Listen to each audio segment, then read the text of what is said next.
to my channel. For those of you who are new and don't know me, my name is Adam. I like to put out videos that discuss all things fashion and luxury fashion as well as style. I put out videos every Saturday and I do unboxings. I like to do topics and discuss luxury fashion in general. So if that's something you're interested in, please don't forget to subscribe, like this video, and you'll continue to get my content moving forward. So this week's video, I'm going to discuss with you guys luxury fashion collaborations. This is something that isn't new. We see them happen all the time within the luxury space, whether that's with street brands, whether that's with other luxury brands, which is becoming, from what I can gather, something a lot more common, particularly within Kering Group. So the three main ones that I want to focus on today are Gucci Balenciaga Hacker Project. I also want to talk about the Fendi and Versace collaboration, also known as Fendace.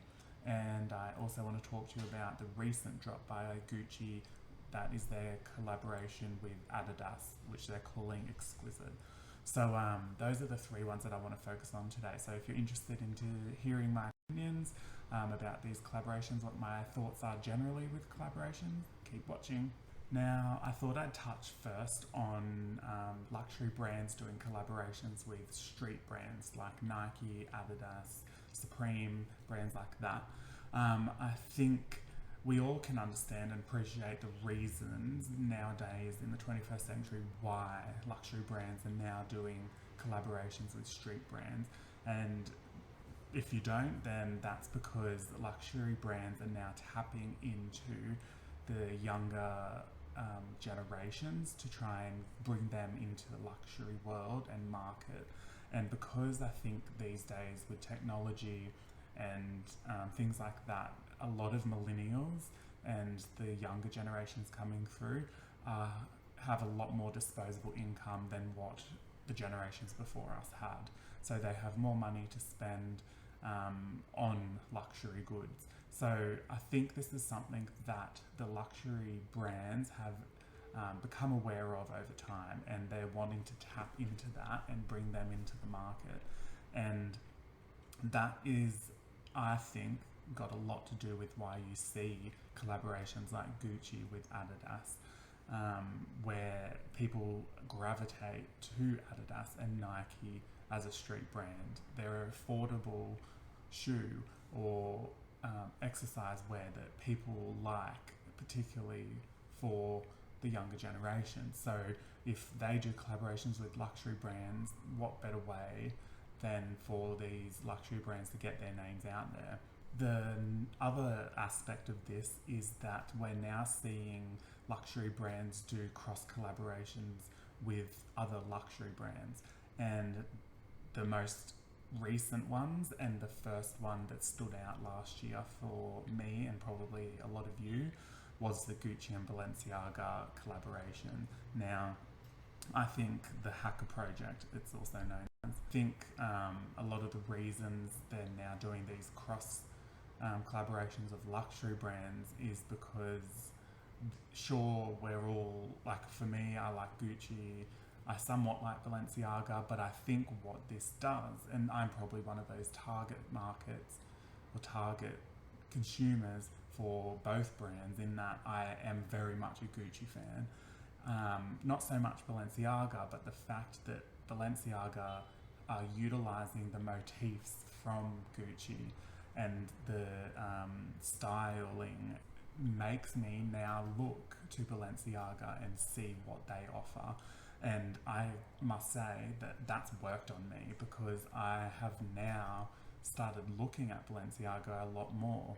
And before they did the Hacker Project, I was rarely looking at Balenciaga because I saw it very much as, I don't want to make it sound like I'm tearing Balenciaga apart, but I saw that more as as something that's street driven. I feel like they have a particular target market. Not to say that Gucci don't as well, they definitely do. But I particularly got that from Balenciaga. But now I am looking at them as a result of them having Gucci motifs and aesthetic and things like that. That is the idea behind this, is that they are pulling from each other's different consumers that would normally stay with that particular brand, and pulling from that to bring them to their market and to their stores. Now, let's first start off by talking about the Exquisite Gucci line that they dropped this year. Now, I liked the runway. I think it was a nice setting. I loved the music, very nostalgic, which is very typical of Gucci. Excellent song at the beginning that drew you into the show. In relation to Gucci and Adidas, I already am not very much an Adidas person. I own, I think, one pair of Adidas shoes. I do tend to lean more towards Nike when I go and buy shoes, when it comes to sneakers, that is. So I wasn't particularly drawn to Gucci and Adidas. Collaborating wasn't really for me, but there were definitely looks within this runway that I loved and I think were amazing. There's this jacket in particular which I think, or coat rather, that I think is just gorgeous, and the contrast of the colours on this coat and the fur, it's just, or faux fur it would be, it's just stunning. I think it's gorgeous. Oh my god, I would love, if I lived in a cold place, I would definitely have this sitting in my collection, that's for sure. So there were bits and pieces of this show and Gucci collaboration that, yes, sparked my interest, but in general I don't like it. But like I mentioned earlier, these collaborations have a purpose, and that's to draw in those demographics and those generations of people who wouldn't normally go towards luxury brands, but are now being exposed to that and are showing interest in luxury brands because Adidas are collaborating with them.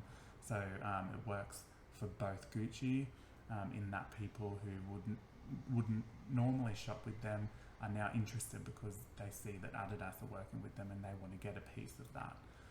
And vice versa, they see Adidas as having a bit more status, I guess, or pizzazz about them because they're now working with a luxury brand that is very up there. Now let's go into the Hacker project. Now this dropped last year and I loved it. This runway show I think was just amazing. The lights were triggering, and if you're epileptic, I do not recommend you watch this show, but I think it was an excellent show, and they called it the Hacker Project because Balenciaga and Gucci hacked each other's codes and motifs within each of their houses and decided to use their styles and all that type of stuff across each of the brands. As far as I'm aware, this hasn't been done before with two luxury houses, and it's understandable why these two have done it because they both, Gucci and Balenciaga, fall within the Kering Group, which is the parent company of which Gucci and Balenciaga fall within. I think the outfits in this are just stunning. The different types of motifs and the collaborations with, like, the Jackie bag and having the Balenciaga across them is, I think, really clever. And having the hourglass bag from Balenciaga with the Gucci motif across it is just amazing, but with the B there to represent Balenciaga as well, I think is just really smart and clever of these two brands to do that, and something that, as far as I'm aware, hasn't been done. So I think it really has started a new trend that we're probably going to see happen more and more, and we have, which I'll get into next. But yeah, like I said, if you haven't watched the runway presentation of this, it's fantastic. It has a lot of different elements to it. I think the interesting part about this runway is they used music that make references to Gucci in the runway show. So when you watch this, you will hear the music playing, which is rap music, pop music, R&B, and all these songs do make reference to Gucci in the music. And I think it's an excellent way, again, of Gucci targeting a particular part of the market, that being people who gravitate to more street and who are younger demographics and the millennials and the Gen Zs of the world, who now have more disposable income and they're wanting to bring them in. And I think, from what I understand and from what I can assess, Balenciaga is a brand that attracts the younger demographics, as does Gucci, but I think they both have it in a different way. So them coming together definitely is a strategic move that will allow them to share that market together. And I think they've done an excellent job in doing that. And when I've gone on the website, I can see that both Gucci and Balenciaga, because they each sold different lines using each other's motifs and whatnot.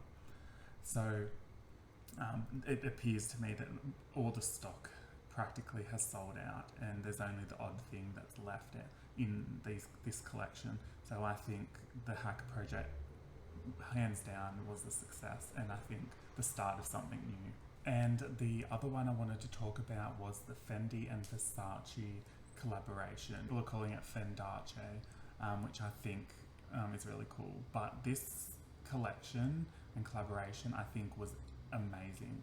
I think it's quite elevated. I think when I think of Fendi, I think Fendi is very much a elevated, sophisticated type of a brand. Versace for me is a little bit more, it's louder, it's a bit more towards the street styling, and I think when you bring these two together with their different prints, with the Baroque print, the Medusa from Versace, and the FF print from Fendi, I think it very much elevates both brands in different ways. It kind of relaxes Fendi a little bit from being so high end, and I feel like it also elevates Versace a bit more from that street style and from the loudness as well. It kind of softens it a bit. And there are a number of outfits which I think are amazing in this collection. There's just jackets like this one here, where this male is wearing a coat that resembles like a trench coat that has the Baroque print of Versace all over it, but then it has the FFs throughout it and on the collar, and I think that's just amazing. I think it's really nice.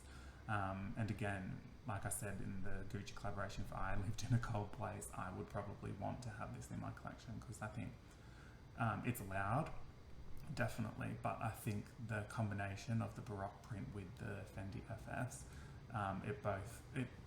it really somehow does something for each of the brands, and I think it's just great.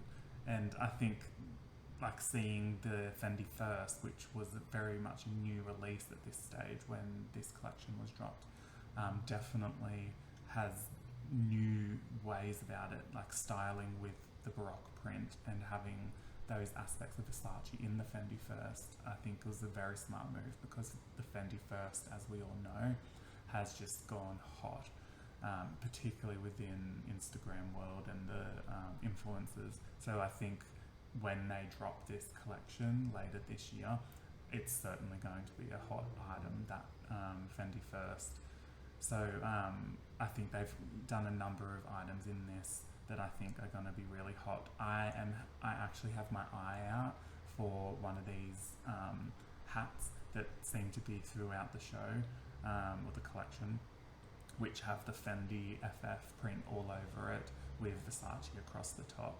I am kind of secretly hoping they might come out with one that has maybe the Baroque print that has a bit of the FFs in it, just to mix it up, or maybe the FF print with a Medusa on it, but I'm definitely got my eye on that.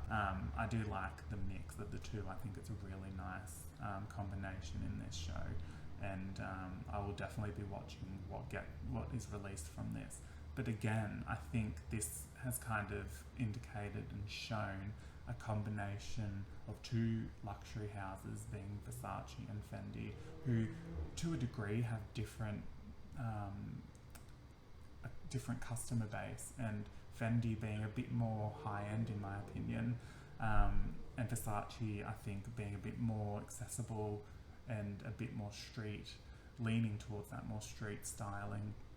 They can bring to each other a different type of brand or customer base, and I think it's very smart that they do that, because it allows them to attract younger generations who probably wouldn't normally dab into those brands. So I think it's very smart, just like Gucci and Balenciaga was, but in a different way. And again, I think we're going to see more and more of this moving forward. So yeah, I think so. That's the end of this video, guys, on collaborations by luxury brands. So if you like this video, please give it a big thumbs up, and don't forget to comment, share your opinions and your thoughts on these collaborations and collaborations in general. And I would love to engage with you guys and see what you think. If you haven't already, don't forget to subscribe to my channel, hit that notification bell, and then you can see all my content moving forward. So thanks for watching, guys, and I'll talk to you soon. See ya.